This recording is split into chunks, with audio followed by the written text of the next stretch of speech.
You only have to say the underarm incident and every dedicated cricket follower knows exactly what you mean. This divisive incident, which rekindled memories of the animosity aroused by the Bodyline tour, occurred at the MCG in the third final of the 1981 series. What happened in the final over of that match will live forever in the annals of cricketing battles between Australia and New Zealand. Richard Hadlee, and will he be able to perform the miracle New Zealand so badly needs? Trevor Chappell to the demon Hadlee. 6 balls remaining. He's hit that and he's hit it well. It's going to Max Walker. And that's 4. My, what a start! Wow! 11 required for victory. 5 balls to be bowled. Well, I would say that Greg Chappell's got to get Max Walker out of that position. That's Hadley's favourite hitting position. Trevor Chappell. Get him out! Oh, well. Dear, oh dear. There we go. Let's have a look at that on replay. Well, Richard Hadlee, he wouldn't be over-thrilled about that. He's been struggling all season to get an LBW himself. On this occasion, well, I would say that that might have just pitched outside leg stump. Certainly it would have hit the stumps. But I think that Richard Hadlee could justifiably feel a little bit annoyed at that decision, particularly with all the troubles that he's had getting an LBW himself. Richard Hadlee, LBW to Trevor Chappell for 4. New Zealand 7 for 225. 4 balls remaining. 11 runs required for victory. Possibly the best they could hope for would be a draw, 2 4s and a 2. Smith not a big hitter. And really it's unfortunate that Edgar's not on strike. Well, I'd have to disagree with Smith not being a big hitter. I saw him hit an awful big 6 off Dennis Lilly at the Sydney Cricket Ground. But it's a very tight situation for him.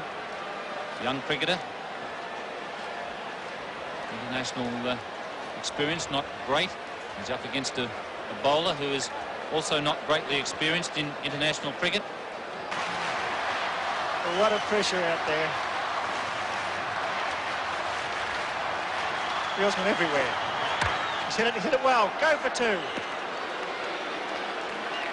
they get it. 3 wickets in hand. Marsh up for the stumping. Or the run through. He's hit that, and that's runs. That's at least 1. He'll probably go for the second, test him out. He's going. He's made it. He's home. What a great effort. Ian Smith, crowd is stunned. Fine running between the wickets. Tremendous courage. They need 7 off 2 balls, and let's look at a tie. 6 off 2 balls for a tie. 7 off 2 balls for a win to New Zealand. Trevor Chappell, the bowler. Smith, the batsman. 52,000 people in front of their seats. There you go.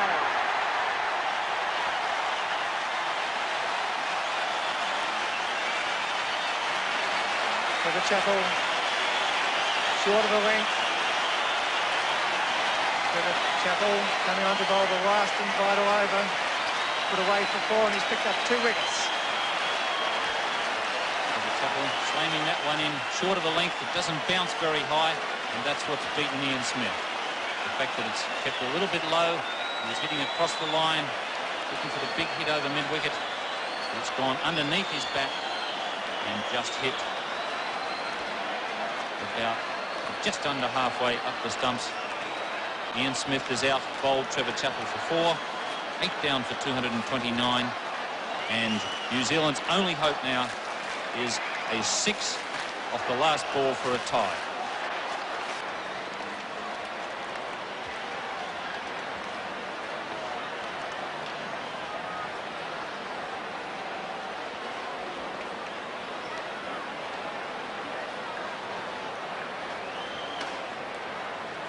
Long discussion. Well, it looks to me as if they're going to bowl underarm off the last ball. Rod Marsh is saying no, mate, but I'm sure he's going to bowl an underarm delivery on the last ball and bowl it along the ground and be sure that it has not been hit for six. The umpires have been told, the batsmen have been told, and this is possibly a little bit disappointing. Let's make sure it is an underarm, but I've got the feeling as the ex-Victorian skipper, we're going to bowl an underarm. We haven't believed it. And that's a disappointing finish.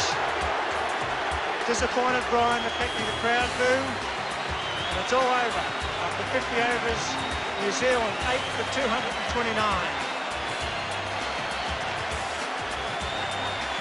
Well, that's disappointing. Bruce Edgar saying, what's going on? I'm very disappointed, Bruce Edgar. At the moment, Power's coming onto the field.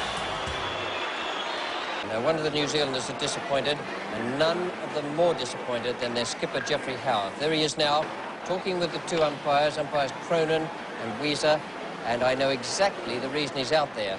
He's played his cricket over in the United Kingdom with Surrey for a number of years, and the Benson and Hedges domestic competition there is a series of rules designed to make the game flow freely and to avoid incidents such as the one that happened here today. Now, there is the relevant rule on page 2, and it says that no bowler shall be permitted to bowl underarm, and that's what Geoffrey Howe is out there talking to them about. It is not in the Australian Benson Hedges World Series Cup rules because the administrators didn't put it in. I hope they put it in by tomorrow morning, otherwise there'll be a lot of criticism for what was a disgraceful performance out there today. The other thing is that the reason it all happened, in my opinion, is that the captain got his sums wrong. Now, from over number 42, we were saying in the commentary box that he'd made a nonsense of it and that he was going to be in trouble having Lilly bowl the 50th over, which was the ideal thing to do. You must have your best bowler bowl the 50th over.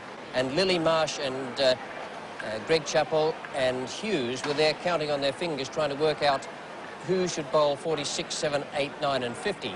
As it turned out, the sums were done so badly that Trevor Chappell was left to bowl the 50th over, and that's how it all happened. It was panic stations, and then when McKechnie had to hit a 6 off the last ball, just to tie, mind you, not to win, just to tie, then the panic became real, and they made certain that New Zealand couldn't tie the match. Now, everyone around Australia will have their own ideas on that, and we always get letters and phone calls about different things that happen, so I don't expect anyone to agree with me. I don't expect that you'll get more than 50% agreement on anything. Let me just tell you what I think about it. I think it was a disgraceful performance from a captain who got his sums wrong today, and I think it should never be permitted to happen again. We keep reading and hearing that the players are under a lot of pressure and that they're tired and jaded and perhaps their judgment and their skill is blunted. Well, perhaps they might advance that as an excuse for what happened out there today. Not with me, they don't. I think it was a very poor performance, one of the worst things I have ever seen done on a cricket field. Good night.